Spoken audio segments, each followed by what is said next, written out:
joining me today. This is Nichel Anderson, and guess what? It's my podcast show. Y'all, I appreciate you. We're starting this. Thank you for showing up. I am going to do another focus here this month. This is Power of Reading Week, where I like to kind of focus on the importance of reading. If you enjoy that, please share this podcast, post in the comments or social media, and let's connect. So this month we're focusing on, at least this week, of how the importance of reading and how you can do that and it can be encouraging. So today we're focusing on Langston Hughes, The Negro Speaks of Rivers. Now I have to admit, when I became the editor for the Suite 101, that was my first opportunity of writing. I loved this poem. I was researching the whole essence, the whole part of the movement there, and I just loved it. I think it just kind of touched on so many things, particularly the Nile River, which he talks about other rivers, of course, but I really connected that part because, I love Egypt. But nevertheless, this really opened up my mind of how talented not only he was of the people that was part of the Harlem Renaissance that I was a sweet editor of, but also of the overall creativity of really touching your soul, really touching your understanding. And that's what happened when I read. I just fell in love with his writing and his talent there to kind of express that. So I read the poem and then I break different parts down, or I go line by line. This time I'm just going to really go just different parts of it. I break that down of interpreting it. So when I was over the Harlem Renaissance of Suite 101, I took the creativity of their work, and then I would do a review. From W.B.J. Royce, his whole essay, I wrote a review on each one of those. So it was a lot of work, but I enjoyed that process because his work is a masterpiece. And he collaborate with other people back then, and one of them was Langston Hughes that became famous, and to showcase not only their work but their message of the movement forward, because there was a lot of discrimination going on. So without further ado, just to kind of touch on some things, you know the drill. Go to MOLIAE.com, buy a t-shirt, look good and happy, and support the movement of my production. Go ahead and find out and check out MOLIAE Beauty for your skincare needs, king and queen. And check out my NFTs on the blockchain. That's MOLIAEworld.com. You saw how I did that? I wove it right back up. Now I got to say about my book, Mitsrayim, my memoir. You know the rest. Go ahead and check out that book. If you have, leave a review. Positive review. It's giving, and I gave a lot. Let's get started. I love y'all. All right, we're getting into this. Let me read this poem from Langston Hughes during the Harlem Renaissance. Still ongoing. The Negro Speaks of Rivers.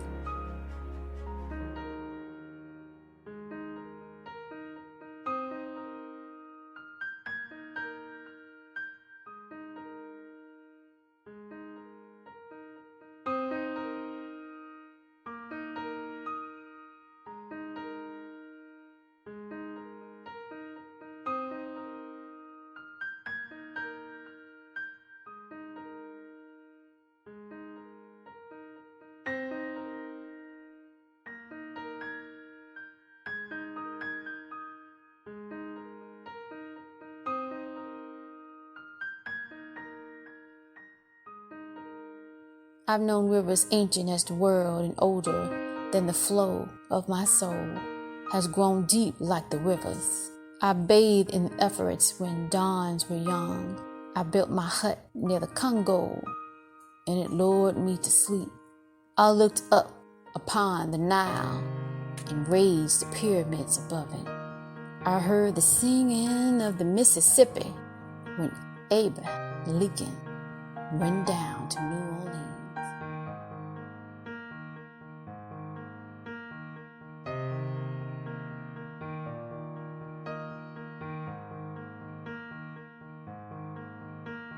And I've seen its muddy bosom turn all golden in the sunset.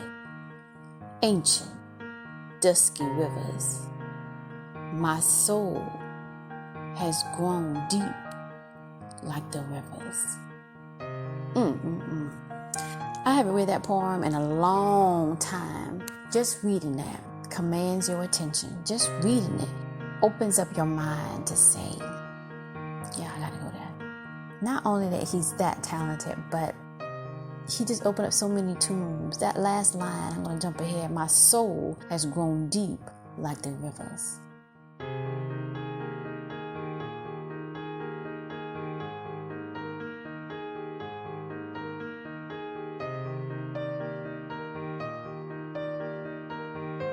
That's like saying you've been through so much, you experience different episodes, different incidents, what have you. Some of them good, some of them bad. Of course, we remember the bad, but maybe not all. But nonetheless, and it's wisdom. That's what I get from this at the end of the day. And with that wisdom, I have self-respect to know my boundaries. Y'all, that just came through. See, I'm telling you, being a poet is different than a writer. I can just salute them because you have to condense what you want to say. You really want to get the mic, okay?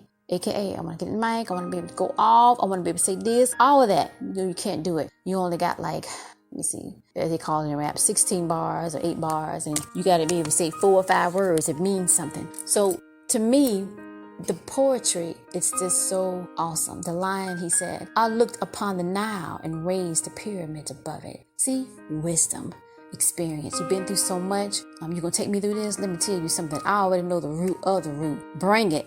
Now, it's not all to say that it was supposed to be in that retrospect, but it was to say that you're standing up and you have the mic and you are calm. You are calm with the reality that not only something done you wrong, maybe you got something done right, but you understand the both. You understand both sides, and you're good with that. You might not be, but I'm good with it. So when he said this line, I built my hut with the Congo, and it lured me to sleep. So that's like hard labor. That means you're putting in the effort. That means that I can have less, and that's a hut, but I have enough that I'm at peace. I am at peace, therefore I can sleep well. Can you?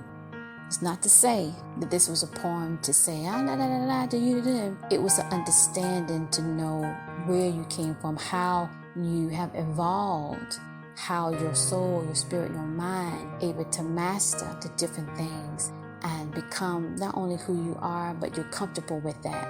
And you don't have to prove nothing. So the line says, I heard the singing of the Mississippi when Abe Lincoln went down to New Orleans, and I've seen it's muddy. So you know the history, and you know those that done things that they shouldn't have done. But nevertheless, that's what it is. But you still are aware of your own worth.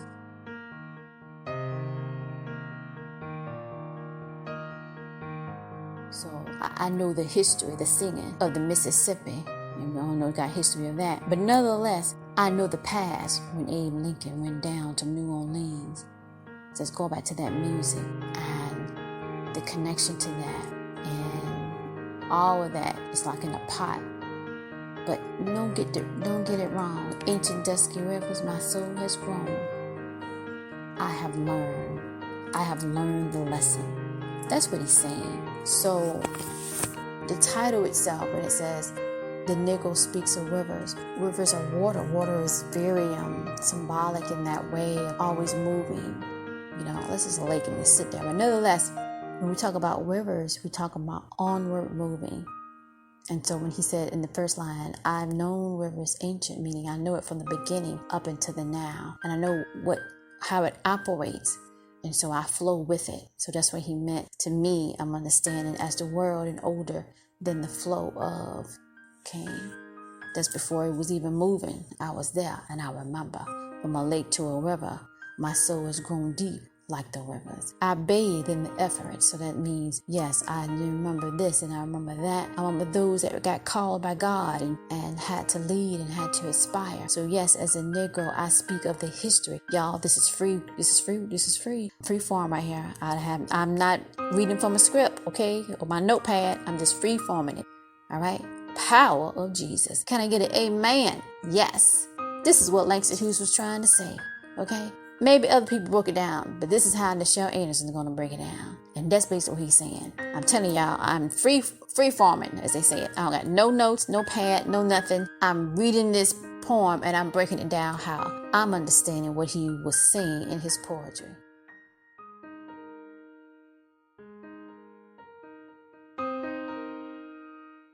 I built my hut near the Congo, and it lulled me to sleep. He's at peace. And I remember.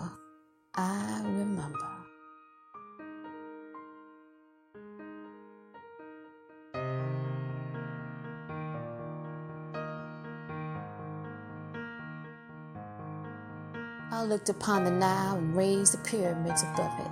Therefore, I know that the rivers had the strength powerful enough to lift the pyramids that are just, you know how much it's heavy. Anyway, and with that, I heard the singing of the Mississippi.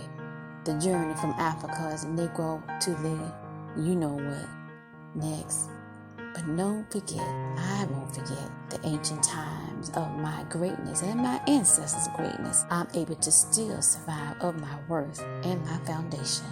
To be able to say, I know the rivers of time, and time led me to the now, and therefore I am appreciative of who I am. So when I built my hut, hear me, near the Congo, I was building my fortress to understand my foundation, my home, my territory, my blessing of who I am, which is somebody of worth that can speak of when the rivers before it flowed, I was there.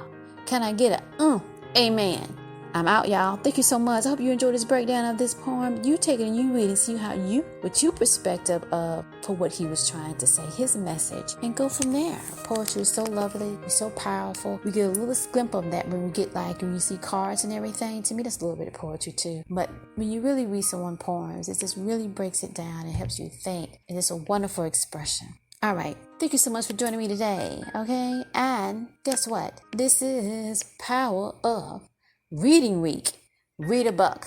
Read it to somebody else. Enjoy it.